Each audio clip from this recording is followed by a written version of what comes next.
Hello and welcome back to the channel where once again it's time for another review, with us having a very special double review today as I take a look at one of the most classic racing games the 16-bit era ever saw in the form of Rock and Roll Racing, which originally saw release on the Super Nintendo in June of 1993 in the North American region before getting a power release in March of 1994. It then came out on the Mega Drive/Genesis in November of 1994 in North America and the majority of power regions, but it didn't actually get a UK release until a month later in December. Like always, I'll be talking about how it looks, how it sounds, how it plays, what kind of content and lifespan it's got, whether it's still worth playing today, and ultimately if one version is better than the other. It is worth pointing out it did come out on the Game Boy Advance as well several years later, and then it got a remastered release as well on more modern consoles in 2021.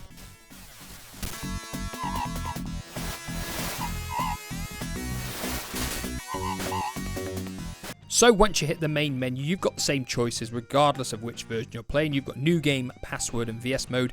Heading into New Game, you've got a choice of 1 or 2 player and 3 difficulties, Rookie, Veteran or Warrior, dependent on your skill level. Take into account if you play Rookie, you can only do the first 3 planets. Once you head into the character selection screen, you'll see you've got a variety of interesting folk to pick from who all hail from different planets, and they all have 2+ points, meaning that every character does actually play a little bit different from one another.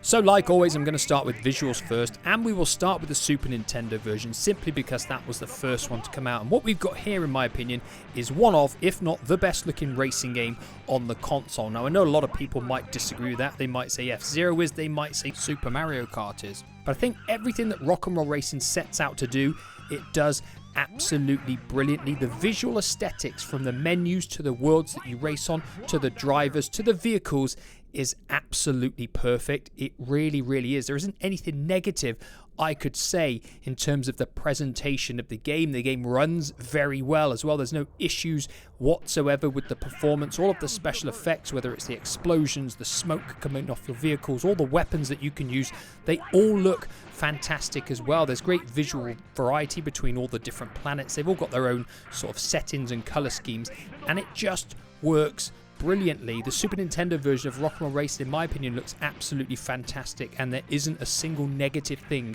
that I could say about it. Shred was lost out there. Cat is about to blow. So moving on to the Mega Drive version next, and all you really need to do is take everything that I said for the SNES version and apply it here as well, because I feel Rock and Roll Racing is one of the best looking racing games on the Mega Drive too. There have been a few tweaks and changes from the SNES version. The overlay is very similar, but this time the number of laps in your health bar is in the bottom corner. It doesn't really make too much of a difference, and some of the items have had color changes, the money, the mines that can be dropped by cars. None of that really matters though. I do feel though the cars are slightly smaller than the Super Nintendo version, and the fact that the Mega Drive version is obviously running on a reduced color palette because of the system's hardware, I do feel the Mega Drive version doesn't quite have the same visual aesthetic as the SNES version. Now that doesn't mean the Mega Drive version looks bad. Like I said, I still feel it's one of the best looking racing games on the system. I just feel it doesn't quite look as good as the SNES version overall. Shred fades into last.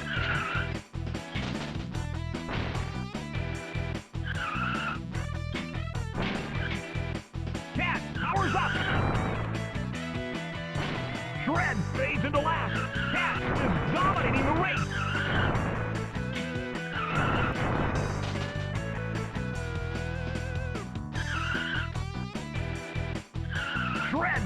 So moving on to the sound effects and music, and once again we'll start with the Super Nintendo, because I think I'd be fair in saying that Rock and Roll Racing is one of the very best sounding games on the console. It really is a complete package. Whether I'm talking about the classic rock music, whether I'm talking about the incredible sound effects and Larry's voiceover comments, the game sounds utterly brilliant. The music really is so well suited to this style of racing game, it's really hard to put it into words, but it is absolutely fantastic. Now there's only 5 tracks on the game, so most people would think you'd probably start to feel a little bit of repetition from hearing them over and over again, but you don't. They sound so good, and they're so good to race to, that it really is a fantastic soundtrack for the game. all of the sound effects for your weapons, the items that you use, they sound fantastic as well. And Larry's voiceover comments are absolutely legendary as far as I'm concerned. They really are fantastic, and they sound very good as well. Remember, this is a cartridge-based game, so speech was never something that was always particularly good, really, especially during this point in time. But I think on the SNES, at least anyway, Larry's comments sound very, very good. So I think all I can do is play you a few samples from the music to try and justify my thoughts.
So moving across to the Mega Drive version for sound, and we've got all of the same sound effects, we've got all of the same speech for Larry, and we've got the Mega Drive's versions of the musical tracks that you saw in the SNES game too, but the downside is none of it sounds as good. The sound effects are fairly tinny on the Mega Drive, Larry's speech isn't as clear, and when he actually speaks, the music cuts out for when he's saying what he has to say. It'll then carry on once he's finished, which could be a little bit irritating if I wasn't actually used to it. Obviously, I grew up with the Mega Drive version of this game, so it's not a major problem to me, but people who were coming over to this version or playing it now may find it a little bit irritating, in all fairness. The musical tracks, whilst they sound pretty good for the Mega Drive, do not match the instrumental qualities that the SNES versions have. There's no way anybody, I think, could say that. What the Mega Drive version does have, though, is one additional piece of music, Radar Love, and it is actually a very good piece of music. But what I will do is give you some examples of the Mega Drive music so you can draw your own comparisons with the SNES versions.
So moving on to the gameplay next, and I can group both versions together here because they are pretty much like for like. The main game sees you selecting a character and then progressing through a Division B and a Division A on each of the 6 planets that the game has to offer, with you eventually completing the game once you finish Division A on Inferno.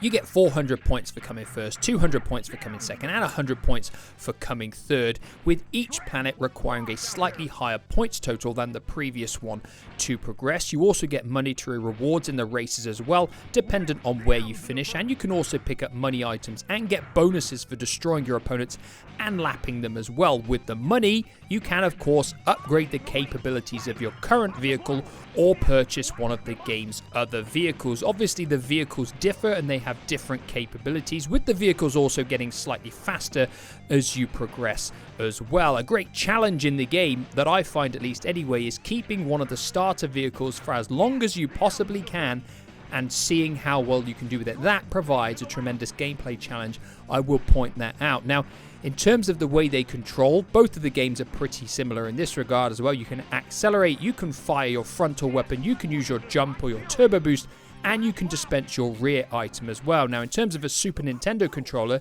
this works perfectly because you've got 4 face buttons.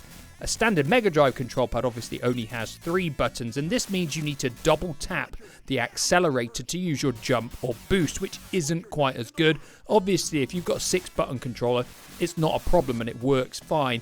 But this is the major difference between the two, really, with the only other difference being the fact that the Mega Drive version has slightly more twitchy, or more responsive I should say, turning mechanics. If you're used to one version over the other, you don't notice it, but then when you go and play the other version, you will notice that the Super Nintendo has a slightly more slippy feel when you go around the corners, and the Mega Drive version is a little bit tighter. And if you've been playing the SNES version, you may well find yourself oversteering a little bit when you come across to the Mega Drive version. Now, that's not a knock on either version, that's just the way that they control, and once you've played one version for a few races, you'll be completely used to it and you won't really have any problem with it whatsoever. So in terms of gameplay, the games are pretty much like for like. Snake unleashes hot fury. Slash fades into last. So moving on to content and lifespan next, and this is where there are a few differences between the two versions of the game, because both versions have the same number of starting characters, both versions have the secret character Olaf, but the SNES version has another extra secret character if you input a code. He has no name, he has no graphic, but he has superior ratings to every other character on the game. The differences don't end there though, because on the SNES version you will have the same courses in Division B and Division A of every planet, but on the Mega Drive version, which admittedly came out a substantial amount of time later, you will have different races between Division B and Division A, meaning the Mega Drive version has twice as many courses, meaning there is much more variety on the Mega Drive version, and as a result, the Mega Drive version is actually harder because there's more courses to memorize, and some of the later courses have a much more complex layout they do as well, so it is a more challenging game. The other thing is, I'd like to point out that the Mega Drive version seems to have more aggressive AI. They seem much more willing to dispense all of their bullets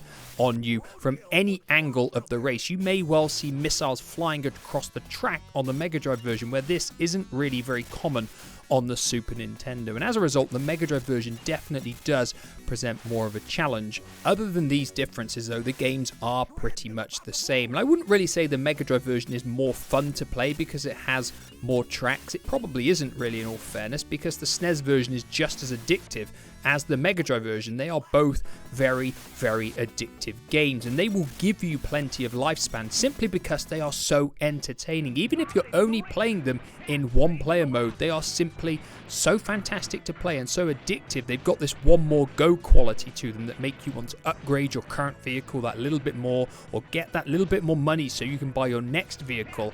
It is such a compelling experience, and obviously we've got 2-player modes as well. You can have versus battles, or you can go through the main game as 2 players, meaning you both need to try and reach the required points target to progress to the next stage in the next planet, and that can be a challenge because you really need to try and balance out if you're going to come first or second and try and work it out so that you can both potentially progress, and that is a really, really enjoyable experience. I can't deny the fact that Rock'n'Roll Racing is fantastic in multiplayer as well, so it doesn't really matter which version you've got because both of them will give you a fantastic playing experience for quite a substantial amount of time. Tarquin is dominating the race. Now, of course, that leaves me with two final questions. Is Rock'n'Roll Racing still worth playing today on either the Mega Drive / Genesis or the Super Nintendo? And ultimately, which version is better? Now, it doesn't matter how you play this game, it's still worth playing today because it's still so addictive, it's still so fun, it's got a unique presentation and just a completely unique style with an amazing soundtrack as well. So it is well worth playing. If you've never played this game, I definitely say you will thoroughly enjoy it from start to finish. Now, which version is better? That's the big question. Now, really, this is going to come down to personal preference. If you prefer a slightly better graphical style, you will pick the SNES version. If you want the better audio, you will pick the SNES version. But if you want the game which has got the most courses, you will go for the Mega Drive version. And if you want the game which will give you a slightly bigger challenge, that will also be the Mega Drive version. So it is really up to you. Now, if someone was pinning me against a wall with a gun to my head and they said I had to pick one, then it would come down to one thing for me, and that's actually the quality of the audio. With it being vastly superior, in my opinion, on the Super Nintendo, I would play the SNES version through choice. Now, that's not really saying the SNES version is better, that's my personal opinion. Like I said, both versions are absolutely fantastic. Now, usually that would be the end of the video, but of course, Rock'n'Roll Racing has seen releases on other systems since then. It obviously saw a Game Boy Advance version, which I won't be covering, but much more recently in 2021, it got a re-release as a definitive edition in the Blizzard collection on more modern consoles. Cat scores a first place knockout. Fred finishes second. Viper takes a weak third. Rip is in another time zone. So the definitive version of Rock'n'Roll Racing came out in 2021 as part of the Blizzard Arcade Collection on the PS4, the Xbox One, the Nintendo Switch, and the PC, and it brought together the games Blackthorn, The Lost Vikings 1 and 2, RPM Racing, and Rock'n'Roll Racing. And what you got with Rock'n'Roll Racing here was the Genesis version, the SNES version, the definitive edition, and 4-player split-screen support too. In terms of what's new with the definitive version, obviously the first thing you'll notice is that it's got widescreen support, which is very welcome because it gives the game a much more modern feel instantly. The graphical presentation of the game is that of the SNES version, just like the audio tracks as well. If you choose to have chip music playing, you can actually have the original music sung by the artist, which is a nice touch if you're a fan of that kind of music. The downside is some of the tunes from the original version on the SNES and Mega Drive have been taken out of this game. I'm assuming they didn't have the licensing for them anymore, and they've been replaced by other tunes, and I don't actually like these as much. I think they just take a little bit away from the game, but of course that's just my opinion. You've got completely redone voice recordings for Larry Huffman as well, which is a nice touch as he says a lot more things now. The downside is that I have a nostalgic feel for all of the things he says in the original game. It's a shame you can't choose between the two, but it is what it is. What you get with the Genesis version and the SNES version as well is the ability just to save your game whenever you want. For some reason they didn't put this into the definitive version. This is very, very odd. Maybe it's just a minor oversight. So you will actually have to still write your passwords down or take photos of them to save your progress.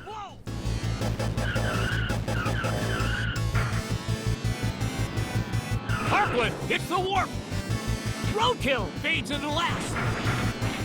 Now, at the end of the day, it doesn't really matter which version you're playing because it's an amazing game and you will enjoy it from start to finish. I can pretty much guarantee that. Of course, though, I want to hear everybody else's opinions on Rock'n'Roll Racing. Did you have it when it came out? Which version did you have? Which one do you think is the best out of the Mega Drive and the SNES versions? And of course, have you played the definitive version on a more modern console? But I'm sure there are plenty of people out there who must have the same nostalgic feeling toward this game that I do. I still think it's underrated. I still think when people think of the best racing games on the 16-bit systems, they don't necessarily think of Rock'n'Roll Racing straight away. And for me, this is the best racing game on the SNES. It's the best racing game on the Mega Drive as well. And I genuinely mean that. If you ask me, is Outrun better than this? I'd say no. If you ask me if Mario Kart or F-Zero was better than this, I'd say no as well. I genuinely think Rock'n'Roll Racing is an amazing game still to this day. So let me know your thoughts down below on Rock'n'Roll Racing. And like always, I'll be back in the near future with another review.